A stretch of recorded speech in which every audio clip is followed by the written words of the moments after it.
देखो भाई, ईथन, ये वाले जो क्वेश्चन आएंगे ना, ये थोड़ा सा डिफिकल्ट क्वेश्चन है ये वाला।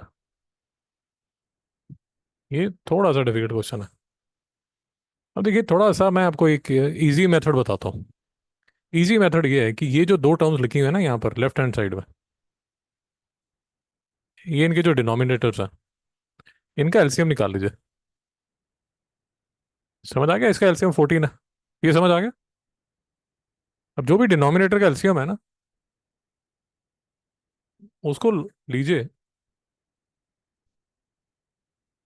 और लेफ्ट हैंड साइड, ईथन तू यहाँ देख ले, अपना मेथड बाद में देखना।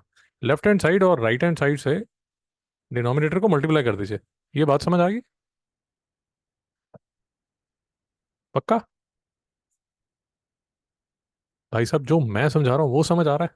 आपने जो किया वो भी डिस्कस कर लेंगे। मुझे ये बताइए, जो मैं समझा रहा हूँ वो समझ आ गया? क्योंकि ऐसे क्वेश्चन आएंगे, तंग करेंगे, बार बार नहीं समझाया जाएगा। अभी आराम से समझ लीजिए।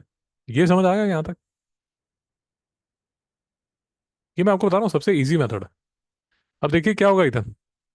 अब ये याद रखना कि ये जो 14 है, ये इससे भी फर्स्ट टर्म से भी मल्टीप्लाई होगा और सेकंड टर्म से भी मल्टीप्लाई होगा। इधर ये समझ आ गया?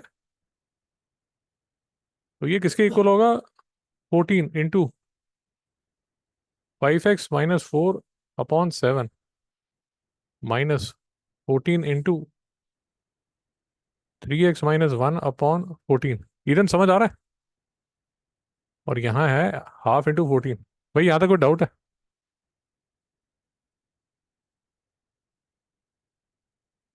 अगर आप यहाँ ब्रैकेट डालेंगे तो और भी अच्छा हो जाएगा, क्योंकि फिर कोई गलती नहीं होगी। नहीं तो कुछ गलतियां होनी शुरू हो जाएंगी। ब्रैकेट डाल लीजिए, अच्छा रहेगा। ब्रैकेट डालने का फायदा ये होगा, ये देखिए, ये 7, ये 2, ये 14 और ये 14। अब ब्रैकेट डालने का फायदा देखिए, अगर आप ब्रैकेट डालेंगे तो ये यहाँ लिखा होगा।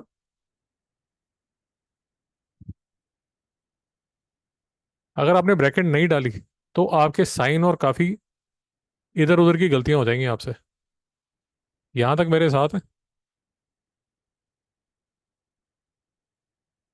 भाई इधर डाउट है? तो क्रिटिकल स्टेप जो है वो दो क्रिटिकल स्टेप हैं। एक तो ये कि आपने जो डिनोमिनेटर है उनका एलसीएम लिया, ये स्टेप मिस मत कीजिए। और दूसरी बात, भाई ये वाला जो 14 है, ये इस टर्म से भी मल्टीप्लाई होगा, इस टर्म से भी मल्टीप्लाई होगा, और यहाँ पर ब्रैकेट डाली जाएगी। यहाँ फिर से ब्रैकेट डाली जाएगी। मैं आपको बार बार कह रहा हूँ, अगर आप ब्रैकेट नहीं डालेंगे क्वेश्चन गलत हो जाएगा आपसे। आप मैनेज नहीं कर पाएंगे।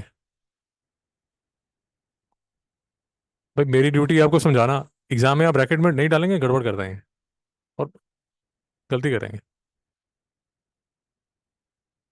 अब ये देखिए, ये जो 2 है भाई, यहाँ एक बहुत लड़के मिस्टेक करते हैं। ये 2 दोनों से मल्टीप्लाई होगा, तो ये 10x - 8 होगा।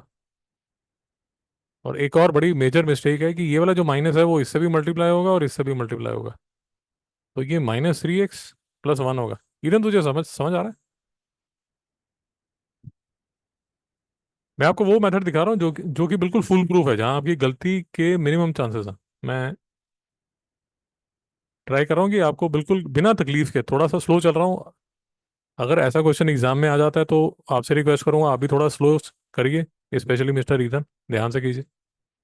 अब ये देखिए, ये 10x - 3x 7x है, ये माइनस है, ये 7 है, ये 7x = 14 है, और x = 2 है। भाई समझ आ गया? अब ये सारे जो क्वेश्चंस होते हैं, इनमें कभी भी आपका आंसर गलत नहीं हो सकता, बिकॉज जो भी आपका फाइनल आंसर आता है वो आप जाके पहली जो इक्वेशन है उसमें डाल सकते हैं और अपना आंसर चेक कर सकते हैं। तो जो x = 2 है, अगर आप चेक करना चाहते हैं, यहाँ चेक कर लीजिए। 10 - 4 अपॉन 7 -6 - 1 5/14। तो यह आएगा 6/7 -5/14। तो ये आएगा 12 - 5/14, 7/14, हाफ। ये बात समझ आई आपको? ओ भाई इथन, ये जो क्वेश्चन है धीरे धीरे किया जाता है, ये तो शुमाकर करके करेगा ऐसे ग्रां प्री की तरह विंग विंग विंग करके करेगा, ऐसा तो चार गलतियां कर देगा, सत्यानाश कर देगा क्वेश्चन का। शांति से कीजिए क्वेश्चन।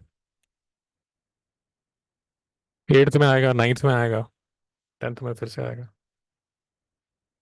कोई डाउट है?